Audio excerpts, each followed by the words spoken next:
Ladies and gentlemen, good day and welcome to the Q3 FY21 earnings conference call of Mahindra & Mahindra Financial Services Limited, hosted by ICICI Securities. As a reminder, all participant lines will be in the listen-only mode, and there will be an opportunity for you to ask questions after the presentation concludes. Should you need assistance during the conference call, please signal an operator by pressing star then 0 on your touchtone phone. Please note that this conference is being recorded. I now hand the conference over to Mr. Kunal Shah from ICICI Securities. Thank you, and over to you, sir. Thank you, Margaret, and good morning, everyone. Today we have with us on the call Mr. Ramesh Iyer, Vice Chairman and Managing Director, Mr. Vivek Karve, Chief Financial Officer, Mr. Rajnish Agrawal, Executive VP Operations, Mr. Dinesh Prajapati, Head Accounts, Treasury and Corporate Affairs, and Mr. Rajesh Vasudevan, Senior VP Accounts from Mahindra & Mahindra Financial Services to discuss their Q3 FY21 earnings and also give us the ground level feedback as to what's happening in their area of operations and discuss the financial updates at length. So over to you, sir. Morning, everyone, and welcome to this conference call to discuss the results of Q3. Let me begin with what's happening on the business front before we go to everything else. What we have seen, and it's a repetition of what I've said even in the past, that definitely we continue to see the sentiments remaining positive, and we have seen month-on-month improvement on the volumes. Yes, we have still not caught up with the pre-COVID kind of a number and situation, and it's at the back of 2 or 3 things. One, definitely we have seen volumes coming down because the vehicles are not still being made available sufficiently, both in terms of vehicles and tractors. And what we see in December, at least what we saw from the industry numbers, they are more a billing number and the vehicles have still not been retailed out. So clearly we see volumes to pick up going forward. I'll speak about it. But in this quarter, we have seen vehicles non-availability as one of the reasons. I think we've also seen the other reasons, like the cash purchases have once again gone up, at least in tractors and in smaller vehicles, because when the vehicles are in short supply, we do see people making arrangements for funds with an expectation that full payment made may get them a better allocation of vehicles. And that actually brings down the overall volume available for financing particularly. That's been the other reason, and that has had some impact on us. And the third reason is there are certain segments of customers who are still shying away from buying of vehicles, while their earnings have restarted, and when we talk about collections, we'll talk on them.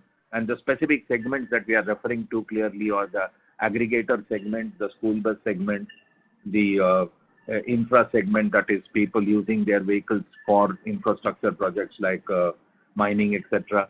I think these segments are still not buying vehicles, and therefore that segment is definitely registering a lower volume, and that was directly our kind of a business volume out there. Putting these 3 together, we have had little pressure on our volumes as compared to what we thought we would end up the quarter with, but there has been some drop in numbers arising out of that very clearly. I still want to confirm that there is not too much of competitive pressure coming from any NBFC per se in these segments, but very interestingly, we've seen in the car segment, the salaried when I say not necessarily high corporate salaries, but even low salary people in that segment are buying personal vehicles, and they are looking for a 7-year loan, and therefore State Bank has been little more active and aggressive in that space. That volume has gone towards bankers. So put all this together, we have seen therefore there's some decline volume that we have seen. But clearly the visibility for volume is, with now having discussions with all the OEM, most of them have confirmed, rather almost all of them have confirmed that they are building sufficient stock in the system, their production is back to normal, and we do expect that volumes will pick up in the fourth quarter, and you would see a very different number from us when it comes to the fourth quarter number. There would be a growth visibility on the number, and we are also somewhere predicting that it could be as high as what we saw in the fourth quarter of last year. So the volumes would return back to some kind of a growth number from this quarter. But interestingly, we have talked about it, quarter over quarter, we have definitely seen increasing volume and disbursement value, while up to the third quarter, it has still not caught up with the previous year.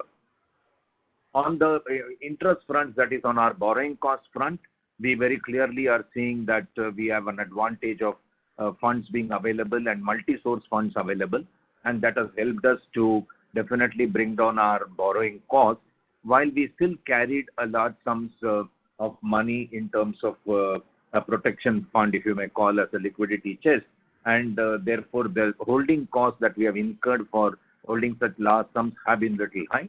We have revisited that requirement based on the overall collection and overall availability of funds from the market, and we are recalibrating ourselves, and we will bring down the overall liquidity holding position by at least a couple of months, and that should release cash and ease the interest savings from that front.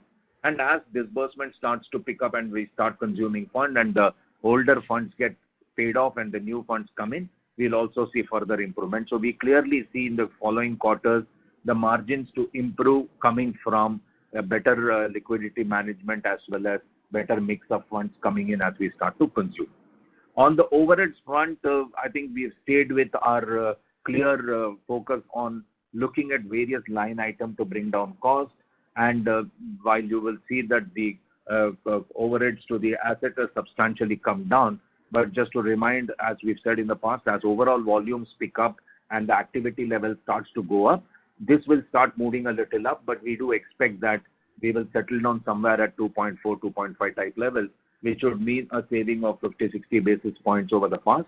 And we stay committed to ensuring that we, even on a grown basis, we bring down the overheads to at least a level of 2.25 over a period of time. But to start with, we would have a 50, 60 basis point saving. Currently, the savings are much higher. We are already at about 2% level, but that's at the lower transaction levels that we are seeing. Now coming to the overall collection and the delinquency, I think right up front, I would like to state that what you see as our NPA and what you see as our provision, my very strong belief is they are very temporary to this quarter, and this is the reason I'm saying that. And the reason why I'm saying that is we have seen substantial movement in various stages of collection, and we are very, very excited about the changes that we have seen to the collection percentages. And on the back of that, if you recall, we had initially forecasted that we would have to do a restructuring of about 150,000 account.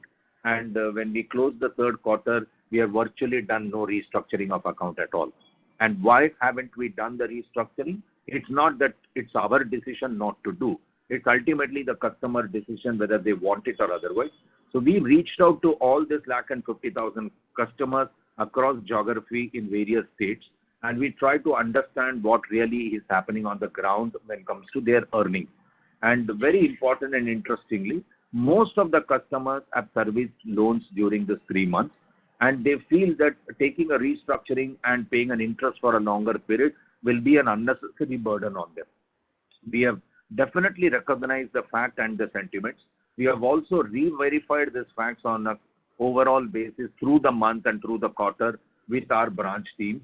And we are very happy to kind of let you know that when we looked at this 150,000 contract, which originally we had forecasted will need kind of some restructuring, which were in the 3 buckets of auto, commercial vehicle and cars. And we found upward of 94-95% of the people have been able to service their loans during this period. And close to about 55% of people have actually paid the full installment in all the 3 months. So that's an extremely good news from our point of view, and therefore we took this very conscious decision of not to go in for restructuring, but rather stay with the high level of provisioning if required. And we very strongly think that they are very temporary in nature for this quarter, and we would see them substantially get reversed in the following quarter. Same is when it comes to the stage 2 accounts, when we kind of looked at the total number of contracts that are currently in the stage 2 is about 316,000 contracts. And very interestingly, there again, only 6% of them did not pay any installment during this 3 months. And out of that 6%, Mind you, out of that 6%, almost about 2% is someone who's already holding a credit balance, and that's the reason they did not have to pay. And there is another about 1% or so whose contracts have matured and just about an installment or two will be outstanding, who would settle their account. So here again, the news is very, very exciting for us, that while the number have moved up from what it was in September, and I think it's a wrong measurement against September for a very simple reason, that they were just out of moratorium and they would not necessarily be in stage 2. But in spite of 3 installments falling due between October to December, we have found that upward of 96-97% of the people have been able to make movement or were already holding some credit balance. So we don't see these accounts going into NPA into the future. So 2 things very clearly come out. In spite of not doing restructuring, we are seeing movement in those accounts, and they are expected to reverse from where they are. And in the stage 2 account, there are substantial movement for us to believe that they would not progress into stage 3. Even when we come to the stage 3 account in particular, that has moved to 161,000 accounts which are in stage 3, even there we have found about 26% of the contract have started making payments while they have not made sufficient payment to roll back into a stage 1 or a stage 2, stage 2 or a stage 1 level. And that's the other good news that we have is, if from this 161, if another 40,000 accounts are likely to roll back, I think we have an extremely strong position to believe that in the fourth quarter, our NPA numbers and the provisioning numbers should see a great reversal from the position that we are in. And looking at all of this data and numbers is why we consciously decided to go in for the provision instead of going in for any kind of a restructuring, even on a continuous convincing basis to customer. But if you look at on a gross to net basis and compare it to even last December, while the gross NPAs have definitely gone up, but we have substantially provided for and have increased the coverage, and the net NPA levels have been almost similar to what we had in the last December. So if this is the other factor that I would like to remind, that if the contracts are moved to NPA, they are not underprovided. We have sufficiently moved the coverage to ensure that we don't need to have any further provision coming from them, because when we look at the underlying assets and their valuation, we are very comfortable and confident to believe that even if repossession had to be resorted to some of these customers, we would not have to book any loss, considering that we are already carrying a provision. I will also like to give you one more data point on the moratorium accounts, where we have given moratorium to about 15 lakh customers during this period. And then there again, it's been a very, very interesting news for us, where we have found upward of 94-95% of the people have serviced their loans during the period, and the 6% of people who could not service this loan, and the ones who have not paid any amount have already moved into NPA. So there is nothing more which is likely to move from this account into NPA. Putting all of this together, we have extremely high confidence to believe, like every year, we would see a real bumper fourth quarter with the harvest money coming in, and as well as the infrastructure which is opened up, and we are witnessing cash flows coming in from them. And we are very sure, therefore, that all these contracts who are providing their services already by repaying their installments would show very clear resemblance of how they would be really repaying in the fourth quarter. I just have one more comparison to make just for a better understanding, which is, we looked at whenever before we had a similar disruption in the near past, and we found after demonetization in 16-17, the gross NPAs had even that time moved to around about 11% or so, and then it kind of fell back substantially in the month when it opened up in the fourth quarter. And the message that is coming out of this very clearly is, when there is a sudden disruption that happens in this geography, the customers do resort to holding back their funds instead of servicing their loans. And as things stabilize, then the correction starts to happen very, very surely and clearly. So there are a lot of similarity between what happened in 16-17 versus 2021 when it comes to the earnings of these customers, and then their ability to therefore reverse it as the earnings begin to happen.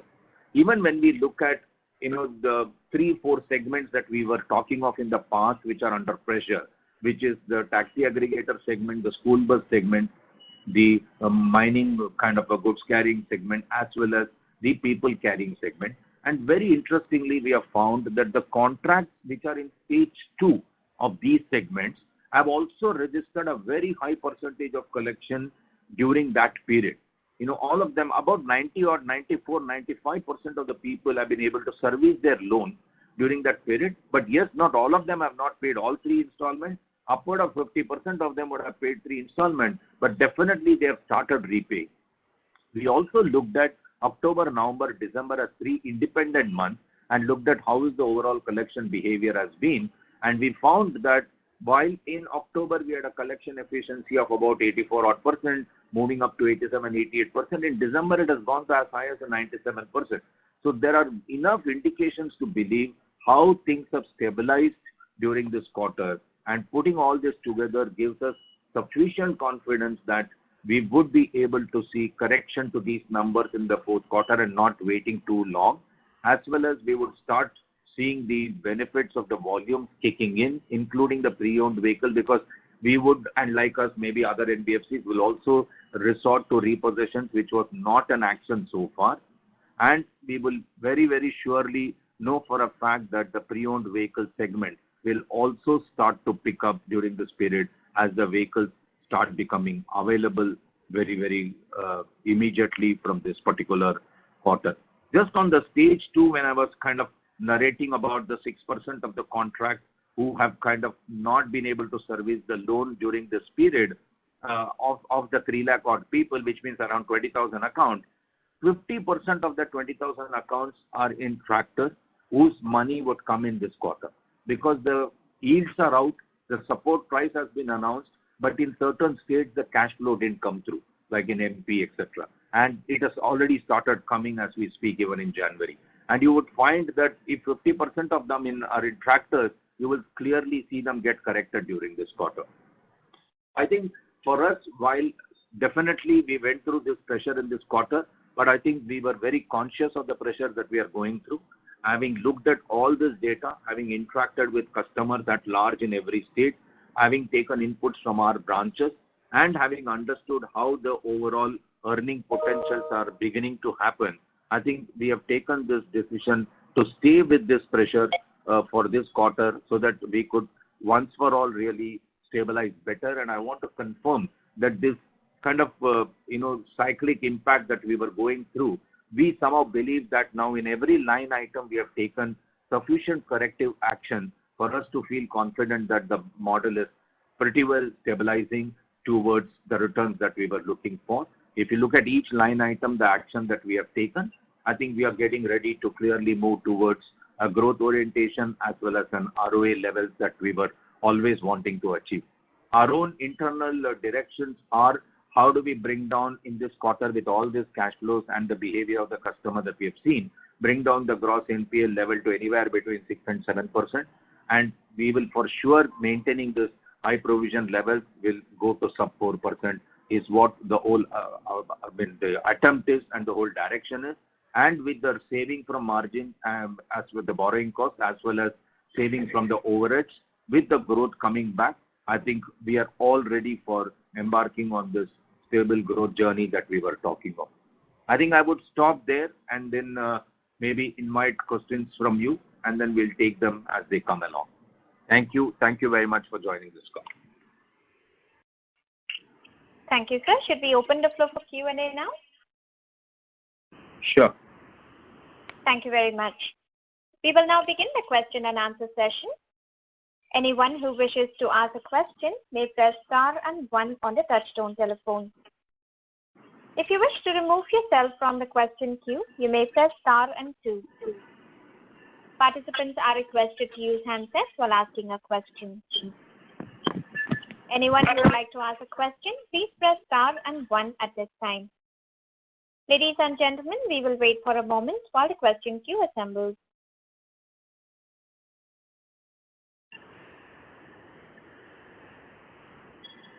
The first question is from the line of Mahrukh Adajania from Elara. Please go ahead. Yeah, hi. My first question is that what Maru, can you be factors little more louder? Can you be little more louder, please? Sorry. Yeah, can you hear me now? Yeah, that's better. Yeah. Yes. So my first question, what factors drove the sharp improvement in collection efficiency in December? Because it's nearly a 10% jump. That's my first question. Yeah. So as I said, it is all completely activity based, and I'm sure the customer must have also accumulated some cash flow in his hand when he starts to repay. I think one thing that we have to understand, the sentiment of this market is until they see a stabilization to their earnings in the market, they always hold back the little cash that they have. So when they saw that the revenues have returned back and they are able to operate at least 20-22 days in a month, then their confidence built up to say that now we are back to earning. So you look at various segments. I mean, look at the taxi. Why are they started to repay? Because the offices have restarted, entertainment is restarted, tourism has restarted in many states, right? The airports have opened up. So that their business has come back to some kind of a normalcy. Many of the school bus operators, and when I say school bus, don't look at it as a bus, but the minivans, the omni vans, etc., they have put them into an alternate use because they know for a fact that the schools are not going to open until April. So many of them in the last 4-5 months have recast their vehicles and have started using it for some alternate use. The mining has restarted, and a lot of governments have released cash during this period. The government has settled a lot of, I think, up to September, October, billings have all been settled for contractors. So if you put all this together, and then the crop money came in from some of the states, the crop money started coming in already in November, December. So put all this together, both the infra, on the ground operation and the farm cash flow coming together has really pushed up the December collection, and so will be January, February, March.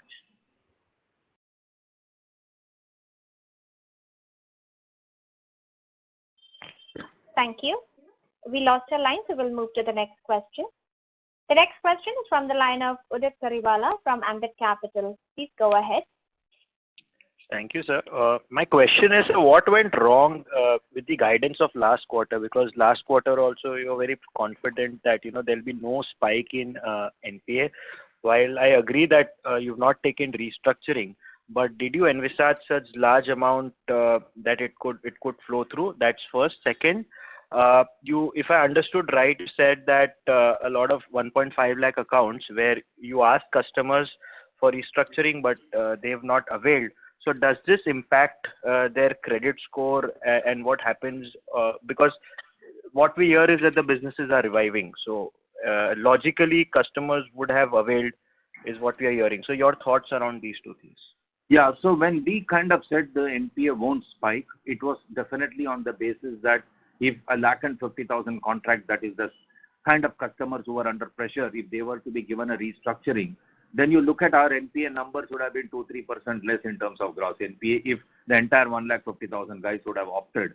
At least 40,000 out of them would have moved to NPA, would not have moved. We have taken a conscious decision since the customers have started. See, if the customer had just told us that we will pay next quarter, we don't want restructuring, we would not have agreed to. But they have demonstrated repayment during this quarter. They have actually paid 2 installments. Some of them, 56% of those contracts have actually paid the entire 3 installments. Now, therefore, the need for a restructuring is not felt when they are servicing the contract, right? So it's not a judgmental error. It's a transactional shift from whether to restructure or not to restructure. And not to restructure decision comes from an actual activity of seeing collection and the money flow through. And therefore, the confidence that these contracts will revive itself and reverse itself in the following quarter. Sir, and in terms of the bureau score, does it get impacted, and what would be the quantum of exposure to this 1.5 lakh accounts which you were mentioning? No, so I think we shouldn't forget that this 1.5 lakh accounts were all regular accounts even before they moved into whatever stages they are. They are all 0 and 1 account even pre-March and etc. etc. They are not kind of delinquent accounts moved to normal and all that. So they are all regular accounts. And if you take average of, I don't have a ready number, but I'm just putting a number around by an average basis. If 150,000 accounts, if you take an exposure of 3 to 4 lakh per guy, that would be the kind of number. But very, very important and interestingly, they're all earn and pay segment. The bureau scores, etc., is not something of a significant importance to them or even to the lender for that matter, because one should know, let's say there's no COVID, there is nothing, they are even on a natural basis, we have always seen that they do default on one installment and two installments based on the local circumstances. So I think they are not high salaried customer whose credit scores get impacted and all that. They are all one vehicle, two vehicle owner using the vehicle locally for their livelihood. And therefore, in these circumstances of less number of days operations, it does get affect their earnings do get impacted. So I think it's not a concern from a credit rating score per se, and the restructuring is a choice of the customer. We can make this offer to them and they would choose whether they want to or not. But if we as a company feel that without making any payment, they are also not resorting to restructuring, I think we would have had a better discussion with them to make them take it. But when we saw the payments forthcoming, I think it's a very prudent call not to burden them with this additional interest, which could then lead to some kind of a further pressure for them. So it's a very conscious call. Okay. Thank you, sir. Thank you. The next question is from the line of Abhishek Murarka from IIFL Capital. Please go ahead. Hello. Yeah, go ahead. Yeah, am I audible? Yeah, sure. Yeah, thanks. So a few questions. One, when I look at this slide number 33, the moratorium availed accounts, I just want to clarify a few things. So out of the 14.97 lakh accounts, so let's say 15 lakh accounts, 6% have paid nothing in 3Q. So around 90,000 accounts have paid nothing in 3Q, right? And if I look at the second line, that 2.75, is it part of this 15 lakh or is it? No, they're all part. That's a breakup, I guess, of 15 lakh. Fair enough. So let me just explain to you that 90,000 for a minute. Or you have a further question? You still have something? Can I just complete this? Yeah, please. Sorry, I'm sorry. Sure. Go ahead. So let's say 90,000 accounts did not pay anything in 3Q out of these 15 lakh. And if I look at 2,74,000, then 16% of it, which is around 44,000 accounts, which have paid nothing in 3Q and also probably nothing through the first 6 months either. So now the question really is, out of these 90,000 and this 44, has this 44 flown into GNPA, and what about the rest 45, 46,000 accounts, whether those are still in stage 2 or they are already in stage 3? So, which is what I was coming to. If you look at the 90,000 account, right, they are, why in stage 2? Because they have serviced their current amount and therefore they have not flown. But interestingly, there is a substantial part of that 90,000 who actually had credit balance as well as their account has kind of come to an end just with one installment, two installment outstanding. So whatever were a regular account where the installments have fallen due during this quarter and not, it have already flown to stage 3. Okay, so when we say 6% of them have not paid, and if out of that 40 odd thousand people have paid nothing, let's say, and they are not, they would have already flown to stage 3. And therefore, I don't know if Vishal is in this call. Vishal, what percentage of this customer in stage, which are in the 6%, will be having a credit balance? Is that number available? So we'll check, but it would be, so around 52% have moved to stage 3. From the balance, there will be a mix of contract, where they would have been tenure completed plus credit balance, and then even half exactly. EMI contract. So let's say that out of 6, 3% actually needs to be added to that 94%. So technically, the 3% of the moratorium contract who did not pay anything, but they have already moved to stage 3 and provided. Okay. And the remaining 3%, you're saying some sort of either accounts have been closed or they have one or two outstanding balances, and then... or they would actually have, some of them have credit balance because they are paid in advance, and therefore they didn't have to pay during this period. Sir, 1.5% had credit balance, sir. Okay. So 1.5% has credit balance, so they didn't have to pay anything. And there will be some who's got a quarterly installment which would be paid in the following quarter. So technically, the ones who have not serviced anything, which Vishal said is about 50% of that. So about 40 odd thousand contracts, they have already moved into stage 3. So we don't expect any further movement from a stage 2 moving into stage 3 in a big way. Fair enough. Yeah, that's what I was trying to figure out. Thanks for that. And the second question is disbursements. When I see your competitors and their disbursements for 3Q so far, everybody seems to have reported a pretty sharp, reversal in disbursements and back to very close to pre-COVID levels or even higher. But for yours, you're still about 30-35% below on a YOY basis in terms of disbursements.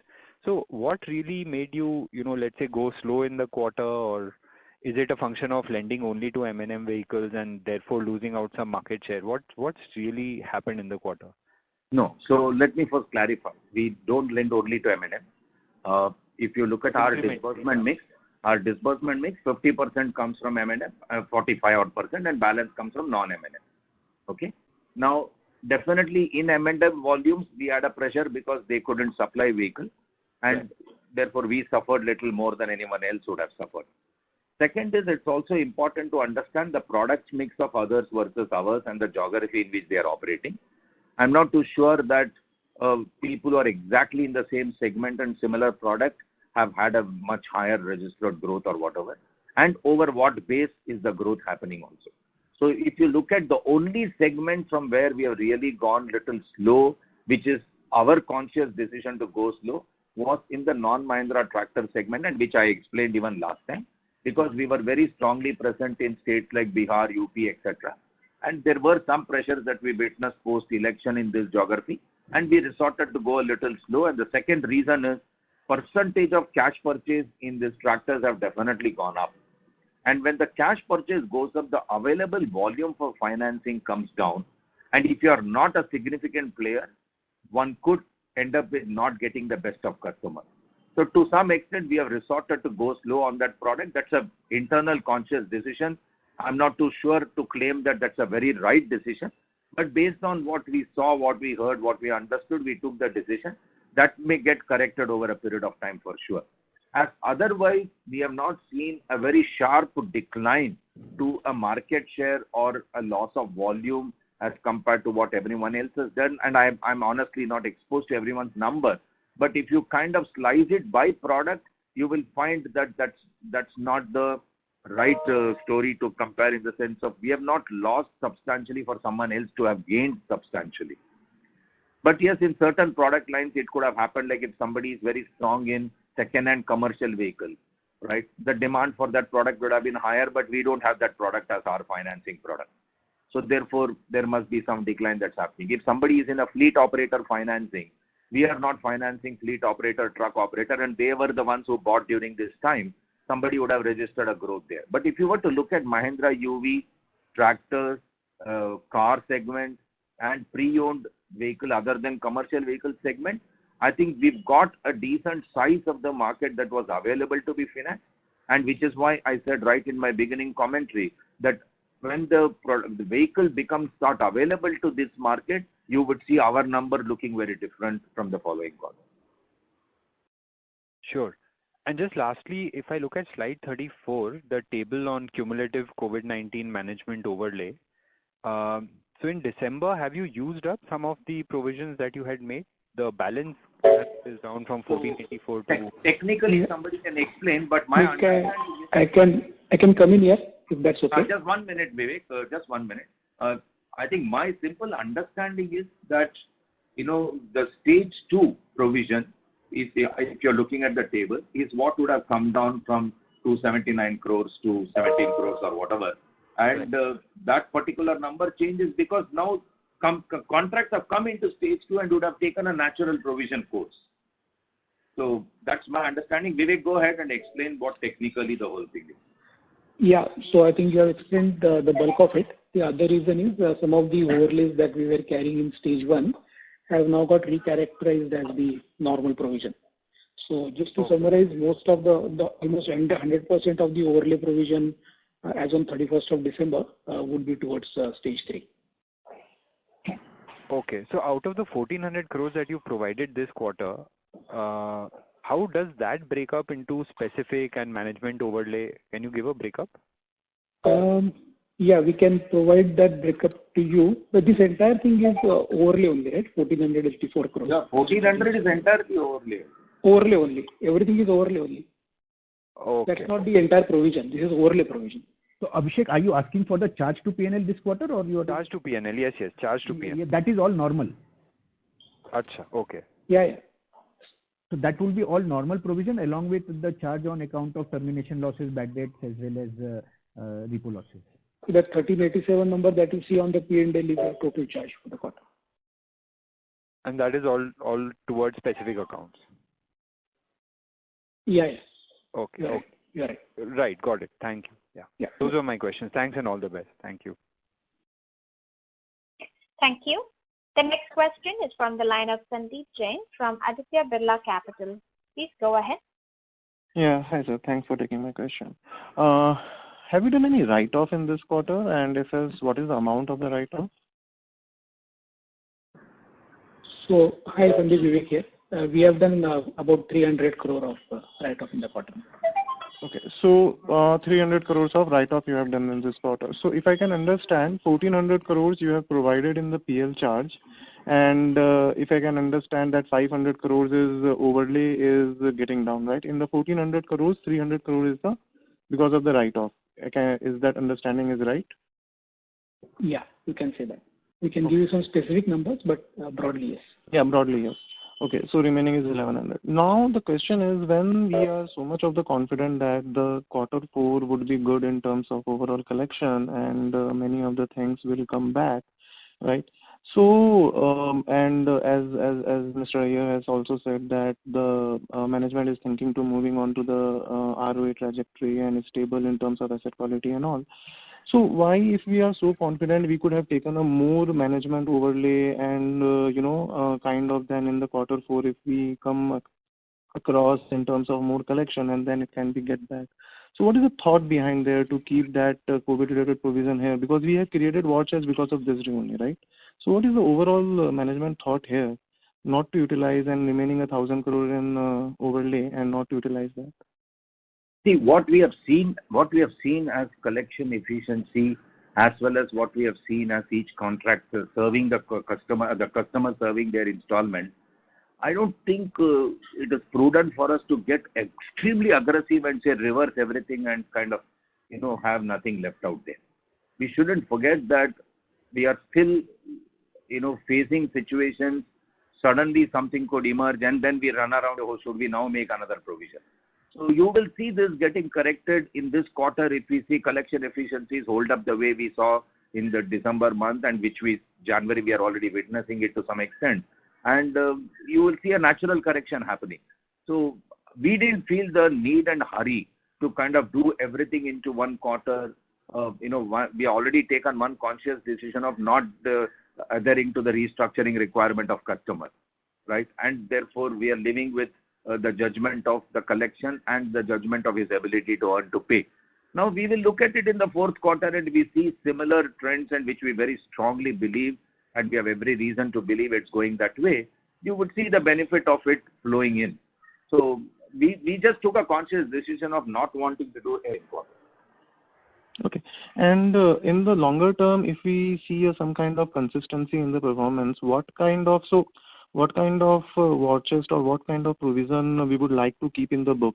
Because the business model is like that. You can see this kind of some quarter there would be some kind of problem in some of the state, or some quarter there would be some kind of another thing which is coming, right? So what kind of war chest we would like to keep in our book to show some kind of consistency in the performance? Because pre-COVID, post-COVID, we have some kind of struggle in terms of maintaining the consistency in the profitability. Correct. So I think one of the approach that we have taken for sure is, these write-offs which we normally used to do twice a year, that's once in September and once in March. We will now make it more stable to say every quarter we will take a view and then do the write-offs where required. Second is, we will always want to try and maintain a sub 4% net NPA level. And if that calls for any higher provision to be done, we would definitely like to do. Our belief is that with a coverage ratio of about 35% we should be very comfortable to be able to manage that. So in a way, one can consider a 35-36% kind of a coverage ratio being maintained to bring stable the model, because we do expect that in the next 2 or 3 years, as things open up in rural the way we are seeing, we would be in the category of maybe a 6% or sub 6% gross NPA level for the next 3 years' time. And if we were to maintain this 36 odd % coverage, we should be able to maintain a sub 4% net NPA. More or less, that's the kind of policy or a process around which we are working. And definitely we are moved to every quarter we will look at accounts which needs to be moved to bad debt rather than moving it only twice a year. Okay. Thank you. Thank you. The next question is from the line of Kiran Engineer from Motilal Oswal. Please go ahead. Yeah. Hi, sir. Congrats on the quarter. I just have a couple of clarifications. So firstly, what do you mean by credit balance? So if a morat customer paid EMI during the morat period, did it create a credit balance? That's right. So they are holding. See, many times what happens is these customers, because they have some lump sum cash flow coming from either sale of a product or by harvest or whatever, they don't necessarily pay you only one installment. They end up paying more than one installment. Right? And then in a future month when they are not able to service their loan, that credit balance gets utilized. So therefore, we always have, this is not a new situation. We always have situations where customers have paid more than their normal EMI and run a credit balance. Okay, that's in a normal scenario. But during the moratorium month, they were not supposed to pay. But if they paid, did you count it as collection for that month and reduce their principal, or are you adjusting it against future months as a credit? So I think Rajesh or somebody can explain better. But I think we did adjust and try to bring down their overall loan. But some of the customers have insisted that the loan should not come down and they would like to keep the credit balance. See, ultimately it's a customer choice, right? Suppose I come and pay 3 EMI. We as a company would decide, because it's a moratorium period installment coming in, we will want to bring down his principal and reduce his total liability. The customer may choose to say, no, I am expecting the next 3 months to be more difficult, so please hold this balance, and when the installment recommences to happen, adjust it toward installment, don't bring down my principal. Both situations, but I think largely they reduce principal. Rajesh, you are there on the call or somebody else? Yeah. Largely it has been adjusted in the principal. Okay. And then next question is again on slide 33, the 2,74,000 odd accounts. How many of them were NPL during the morat period? Sorry, how was that? The 2.7 lakh contracts which had not made any payment till end September. These are not only standard asset contracts, right? Those were also NPL. No, so are what NPL contracts a subset of that 2,74,000? 1 minute, let me open. I don't know. Vishal, you are there? Yes. So, Piran, it will be a subset of the former, and none of them will be NPL earlier because moratorium was only offered to non-NPL customers. So this is a subset of moratorium availed contracts. Okay, understood. Okay. And just my last question is, in terms of in December, while 96% is your collection efficiency, can you just tell us how many customers, actually paid you all and how many did not pay you all? So I think we have 23 lakh customers live. So when we say 96% collection efficiency. But sir, this includes arrear collections also. So I just want to understand, excluding the arrear collections, what would it have been? Okay, I think somebody will pull out the detail. I don't have it ready with me. Yeah, we'll share it subsequently. Okay, sure. Thank you so much and all the best. Thank you. The next question is from the line of Anita from HSBC Asset Management. Please go ahead. Yeah, I had a couple of questions. Hello? Yeah, we can hear you. Hello? Yeah, we okay. can hear you. So when I compare yours versus your subsidiary Mahindra Rural Housing, there the asset quality performance has not seen like a similar trend. In fact, it's improved Y on Y and even quarter on quarter. So how different is that subsidiary versus yours? Because I understand both are extremely entrenched in the rural areas. So can you give some color on that? No, so I think you should look at it from where that correction has happened for them.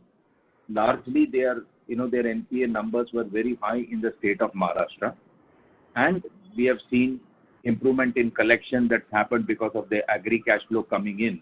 Because see, they are not all India present for making a like-to-like comparison directly. So in case of comparison, you'll have to do some specific state comparison between housing and us, and you will see some pattern of similarity. So if you look at their improvement, if it has happened in Maharashtra, and if you see our collection in Maharashtra, possibly would have shown a similar trend. I'm just quoting one state example, not necessarily that's the case. Likewise, if you look at MP or you look at Rajasthan. So what we can do to help you understand this question better, Vishal, if you can kind of make few state comparison where rural housing is present and how the behavior of Mahindra Finance in that state has been as well. Sure, sir. But just to be more clear and specific about it, we have taken this view even on the basis of part installment received from the customer, and we see a very visibility of the future cash flow being good.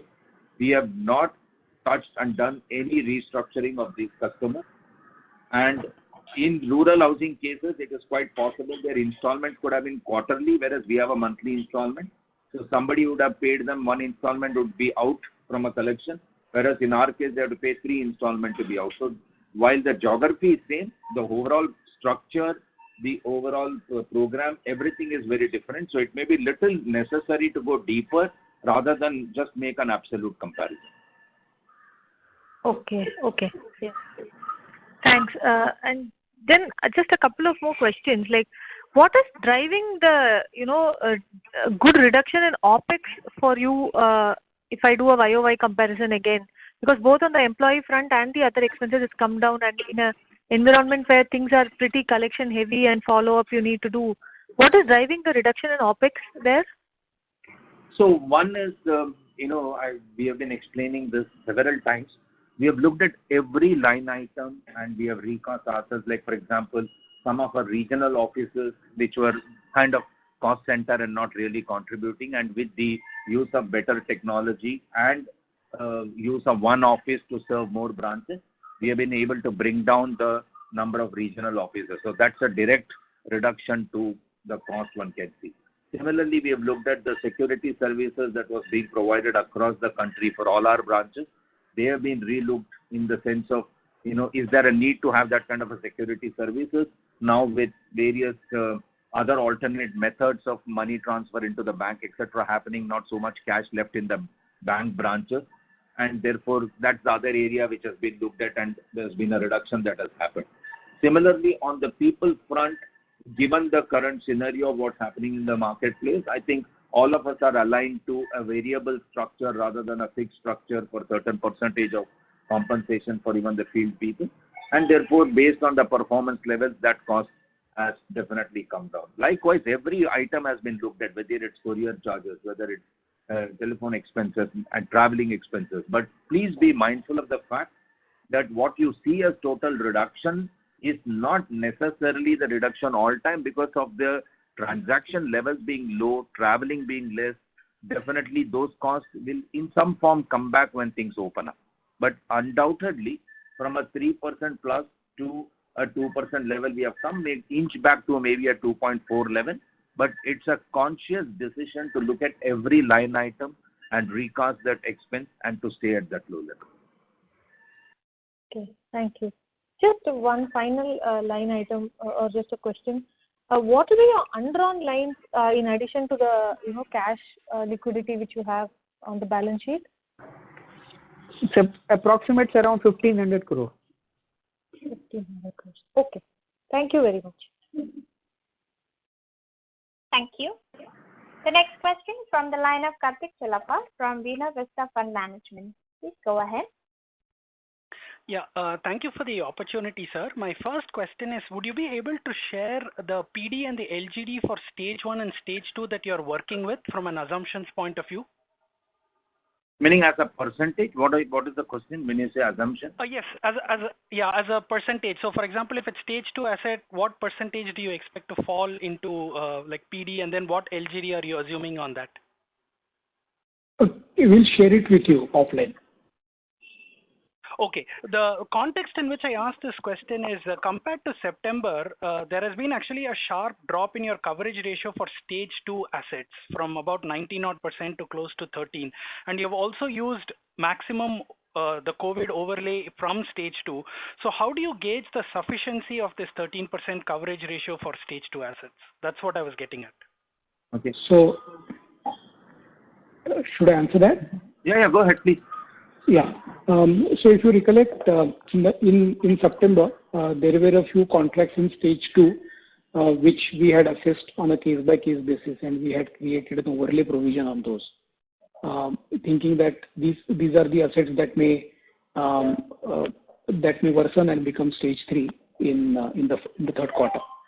So when we analyze these contracts in Q3, we realize that while some of them have indeed moved to stage 3, in which case we are in which way carrying that provision, not under stage 2 but under stage 3.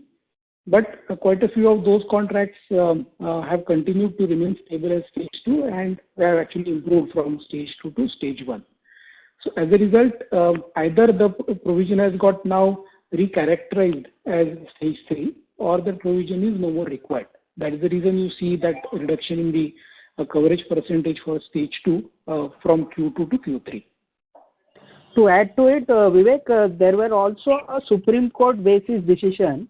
Some of the contracts which were classified as stage 2 in the earlier presentation, and which were because of which the provision for the stage 2 looked higher, because even though the contracts were in stage 3, they were classified as stage 2 and the provision was made as per stage 3. So Karthik, that portion will also now is directly reflecting in stage 3. Okay, so in other words, the 13% range that you have right now more or less matches your PD and LGD models from a coverage sufficiency point of view. Is that You can say that. I think that's a good conclusion. Okay, great. Sir, my second question is the 150,000 which were initially up for restructuring or at least proposed to be restructured. The number of NPL accounts we see this quarter is about 155,000, which was about 100,000 last quarter. So can we say out of this 150,000, about 50 to 55,000 have actually slipped into that delinquency bucket, and you also said that 50% have actually paid all the 3 installments. So that's like another 75,000. So basically 125,000 would be in either of these 2 categories, with the vulnerable category only being about another 25,000 accounts? So, about 6% of them have not paid. Only 9,000 odd contract would be in that vulnerable category, if you may call. And someone who have not paid anything would have moved to NPA would be, I think, about 40,000, not 50,000, because 9,000 are still hanging out here. And the ones who have paid are in a regular category. They have not moved to NPA. So 40,000 so that means would the have moved. vulnerable account is 9,000. Okay, 9,000 accounts would be in this. Okay, perfect. Thank you, sir. Thank you very much for this, and wish you and the team all the very best. Thank you. Thank you. The next question is from the line of Amit Ganatra from HDFC Mutual Fund. Please go ahead. Oh, I just missed the earlier point. One clarification. This cumulative, COVID management overlay of 1,000 odd crores. Has it been included in this 4,396 crores, or this is over and above 4,396 crores of provision?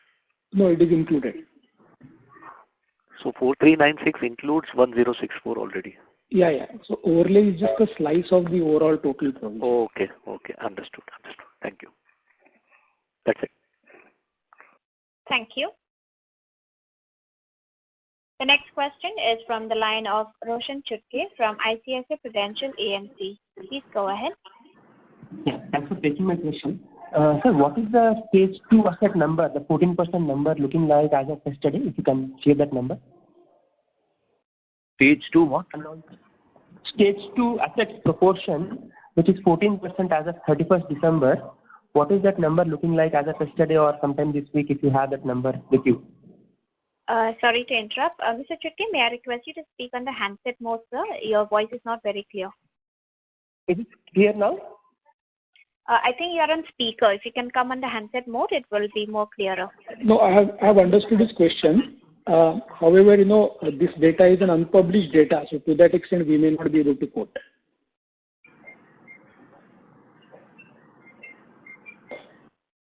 Hello? I think he's gone off the line. He is on the line. Mr. Chutke, any other question? You may go ahead. Hello, can you hear me?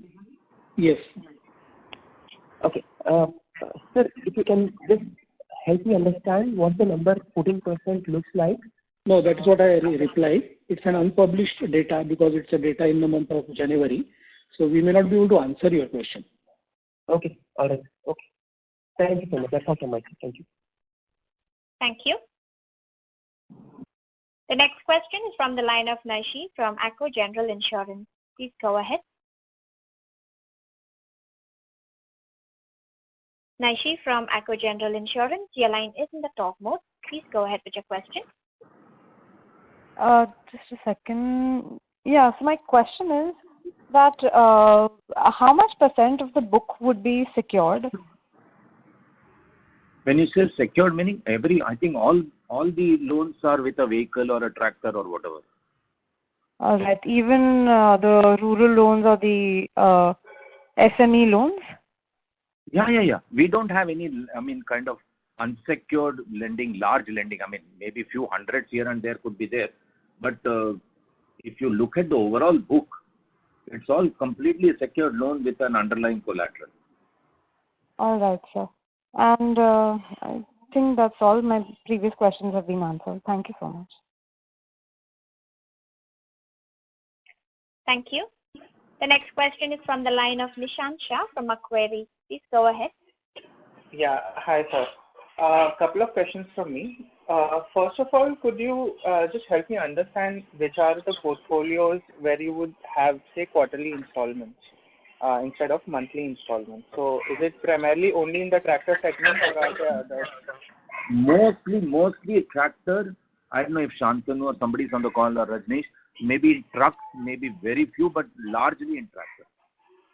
Okay, and what proportion of the tractor book would be having quarterly or 6 monthly or those kind of installments? If you could have any rough breakup also, it's fine.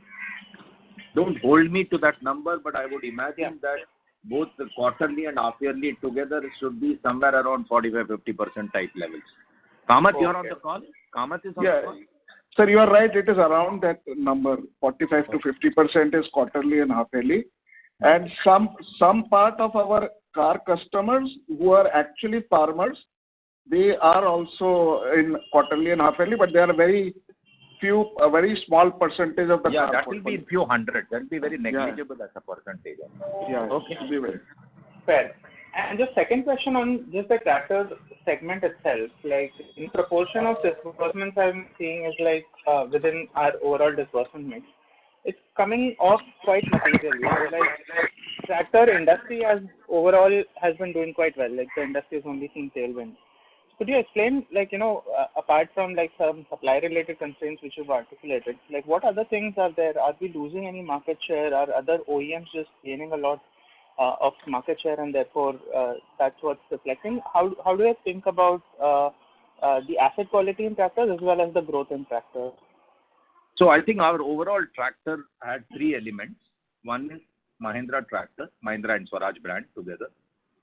Second is we were doing a small number of non-Mahindra tractor, and third is we were into pre-owned tractor as well. When it comes to the Mahindra and Swaraj tractor brand, because of some supply constraint as well as cash purchases, there is a share loss that's happened to us, but not to the competition as I said. But overall volume coming down and cash purchase being high, the market share percentage is looking different.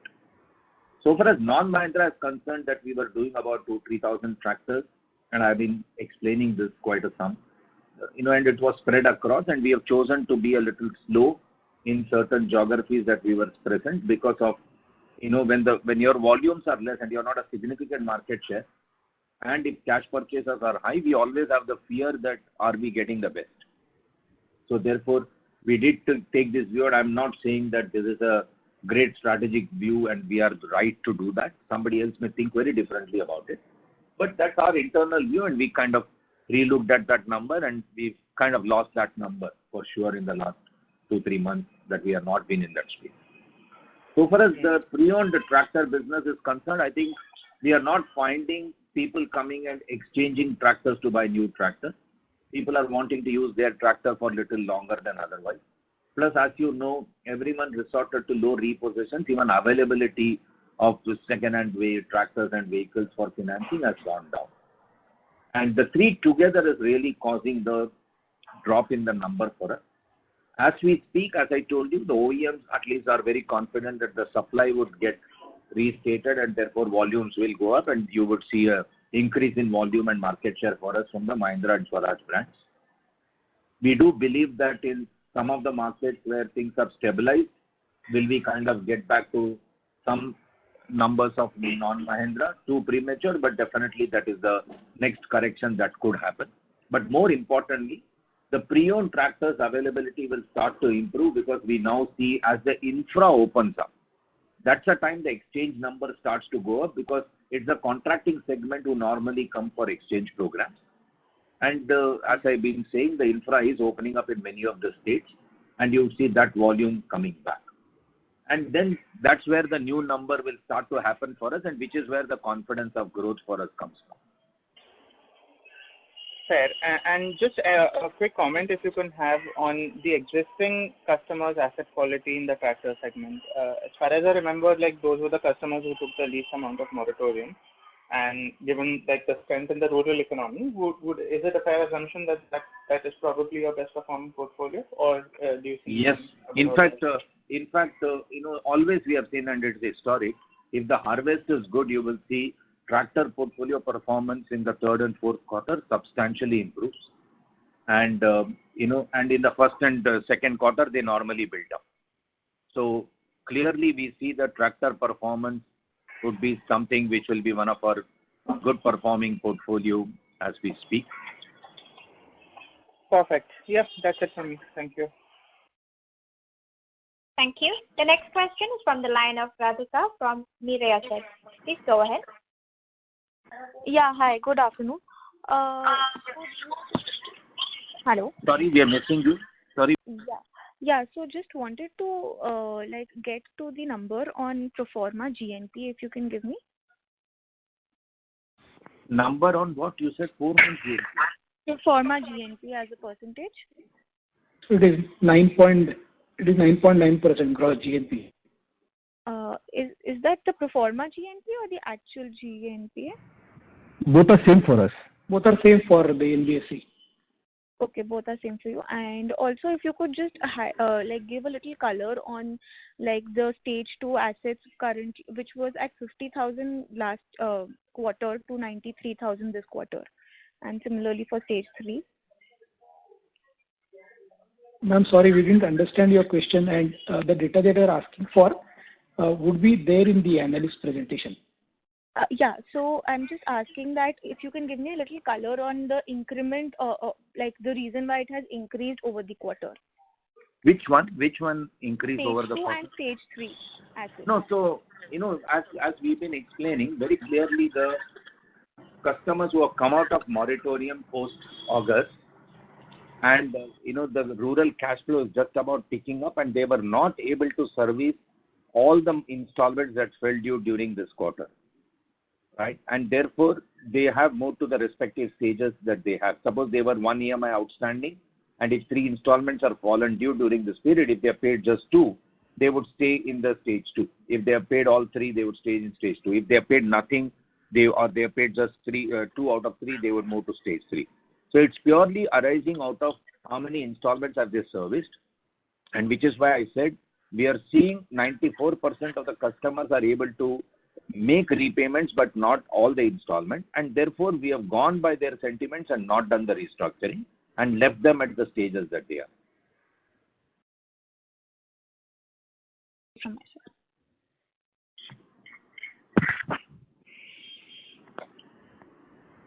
Any other question, Radhika? No, that is it from my side. Thank you so much. Thank you. The next question is from the line of Umang Shah from HSBC Securities. Please go ahead. Yeah, all my questions have been answered. Thank you. Thank you. I think we finished almost all questions. If Thank you can you. wrap up. Yeah. Ladies and gentlemen, due to time constraints, that was the last question. I now hand the conference over to Mr. Kunal Shah for closing comments.